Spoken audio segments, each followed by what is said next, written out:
is why Europeans appropriate. They had no other choice. It's a learned behavior. For the longest time, Europe was very backwater. Think about it. British people eat beans as a staple food. No fancy people eat beans. African people took over Spain for a brief period. Bet you didn't know that. They started doing these things called showering. Europeans like, what are y'all doing? Africans are like, what are y'all not doing? The Queen of Spain said, I've only taken a shower twice in my life. She famously bragged about it. African people said, that's why you got the plague, mama. She said, what? It spread to the rest of Europe and they stopped getting sick so often. They went down to the Middle East during the Crusades with pitchforks. They started looking at the architecture. They're like, golly, look at all this. Y'all got all this? So they got medicine, they got agriculture. So they started rising up. They went to India, saw Indian people with crowns, jewels, jewelry. All the jewels on the crown to this day, I believe, are Indian jewels. Britain was the worst of them all in terms of backwaterness. They literally just stole everything from India. India would not even allow them in. They allowed other countries to trade, but they're like,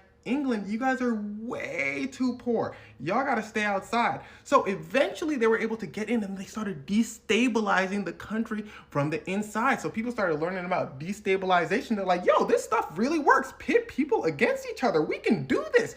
And so they started stealing money, crowns and all that. And England became the power it is today. They quite literally had to steal to survive. Think about a small country like, let's say, France or such. If they don't colonize other countries and take their resources, they have actually nothing. That's why colonialism became so popular. It was a necessity.